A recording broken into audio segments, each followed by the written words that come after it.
Nigel Farage, the story of Mr Brexit. During the election campaign period we are profiling the main party leaders. He's a pro. To watch Nigel Farage in front of a crowd of believers is to witness a well-honed performance. He's in uniform, tweed jacket, tan corduroy trousers, check shirt, knitted red tie, every garment a cultural signal. He jokes with the crowd, and they laugh happily. He invokes the enemy, successively the Lib Dems, hiss, Diane Abbott, laughter, Theresa May, groan, Jeremy Corbyn, boo. The crowd enjoys it so much, he warns he may have to close the bar, hey-haying to himself as he segues into a pledge of a better future for the fishing industry. This is Grimsby in mid-November, and Farage is on a campaign visit. By the time the Brexit Party leader finishes, with a flailing attack on a corrupt, out-of-date political system, the audience is eating out of his hand. A few days later, in front of a more hostile BBC Question Time audience, he's equally practiced. He's done that side of electioneering plenty of times, and maybe the gestures are a bit choppier and the posture less relaxed, but he has been beleaguered in a studio before. No, he's not a racist, and the Brexit Party has an impressively diverse team of candidates, he says. No, he doesn't want to privatise the NHS, but he would like to see more better-off people taking out private health insurance to cut the burden on taxpayers, and he is unimpressed by concerns that this might undermine the principle of a universal service. He wants to limit immigration because the population is rising too fast. Yes, the future outside the EU is bright. Those who expected a cartoon ogre may not be converted, but he's not quite what they expected. The populist Nigel Farage is a political force in his own right, a creator of parties, not a cog within them. That rare subspecies of politician seen by voters as distinctive. He took UKIP, the party he led 3 times over the course of 20 years, but left last year, from the political fringe to centre stage by stitching together a coalition of angry voters from across normal party lines. In the process, he cornered David Cameron into promising the 2016 referendum. Just 4 months after he set up the Brexit Party, in February, it topped the polls in the 2019 European parliamentary elections. This sent him back to Strasbourg for a 5th term as an MEP. Brexit is his baby, if anyone is the father. And those who know Farage well understand his very human reluctance to see someone else dandling his baby on their knee. Part of his fury at the political establishment is because they always treated him with disdain, never acknowledged the scale of his achievement, and now the Conservative leadership want to co-opt it. You can make a convincing case that Nigel Farage is the most influential politician of the modern era, says Professor Matthew Goodwin, an academic who has studied the rise of UKIP. He is responsible for mainstreaming Euroscepticism, bringing about the 2016 referendum and then delivering the vote for Brexit, and it's all the more impressive because he never reached the House of Commons. But maybe the price of that is that he has eroded British political culture and, for his critics, he has eroded consensus and civility. So how did he do it? One close colleague says he has the strengths and weaknesses of his former career as a commodities trader. He can spot openings in a market and take snap decisions, but he does not think strategically. He thinks and acts on the spur of the moment, as you would expect of a trader. The gap in the market was for a radical right populist in a politics dominated by Oxbridge-educated political professionals.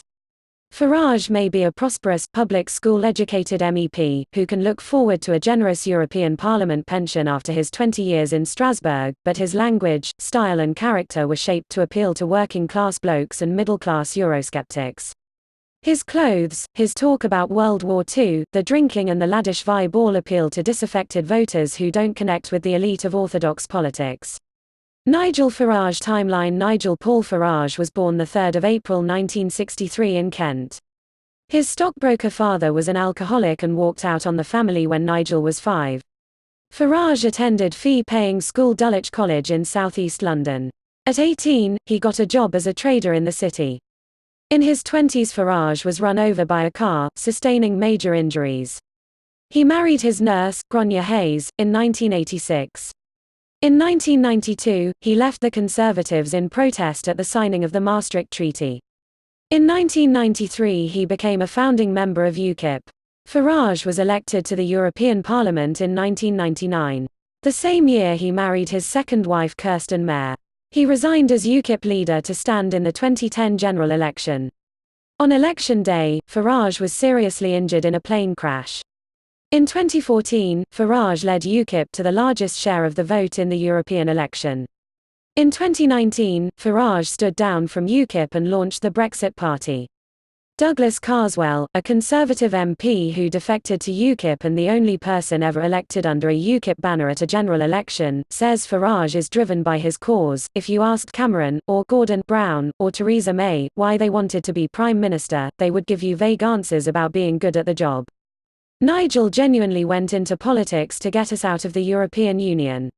He's the only other leader in my lifetime, apart from Margaret Thatcher, who had a sense of mission which extended beyond themselves. Farage was one of the first to realise that immigration was becoming a big issue, and he was one of the first to register the alienation in heartland Labour constituencies, where voters, perhaps, felt taken for granted by New Labour.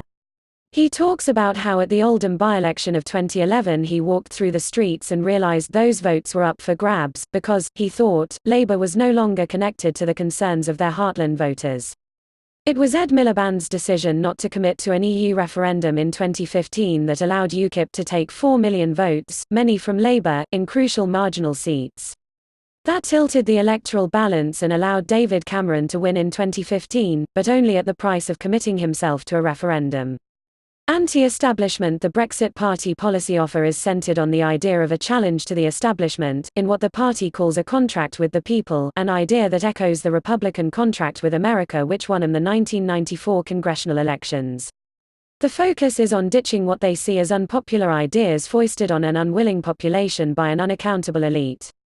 Out goes HS2, the high-speed rail line, the apprenticeship levy and interest charges on student loans.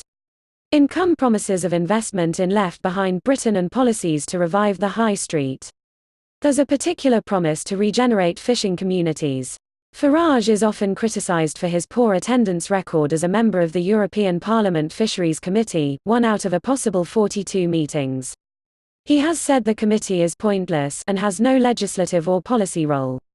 There's a pledge to invest in strategic industries and create thousands of jobs in steel, railways and defence. Above all, there's a pledge to cap immigration at 50,000 people per year. It all speaks very directly at the areas where UKIP had its greatest electoral success, and where the Brexit Party hopes to inherit that vote. Entourage. One of Farage's quirks is his reliance on a cadre of highly committed activists, usually younger men like press officer Dan Jukes, or Chris Bruni-Lowe, the former UKIP campaign director who holds the same position in the Brexit Party. In small party politics, that mattered because he didn't have a vast structure to call on. And he frequently lent on a chief wingman, successively party stalwart Andy Reid, then the self-styled bad boy of Brexit, Aaron Banks, and now the property developer and millionaire, Richard Tice. They're not underlings, they're people who he looks up to, and whose advice he listens to. Banks helped bankroll Farage to the tune of £450,000 in the year after the Brexit referendum, paying for his London home, his car and trips to the US to meet Donald Trump, saying it was an honour to help. Brexit Party. Farage's frustration with those party machine issues shows in the design of the Brexit Party. Its chairman, the long-term Farage ally, Richard Tice, compares it to a fast-growing tech startup. Farage calls the shots, with no tiresome committees of stubborn party worthies to get in the way. That allows him to pivot to a new position with dizzying speed. UKIP could never have decided on a Monday afternoon to stand down 300 candidates, and just do it. It would have taken 6 months of infighting to get something like that through its internal structure. Final exit. What next? Will he be able to revive the Brexit Party if there is no Brexit or an unsatisfactory Brexit? His decision to stand down Brexit Party candidates in Conservative seats infuriated some of his supporters, and provoked open rebellion among a few.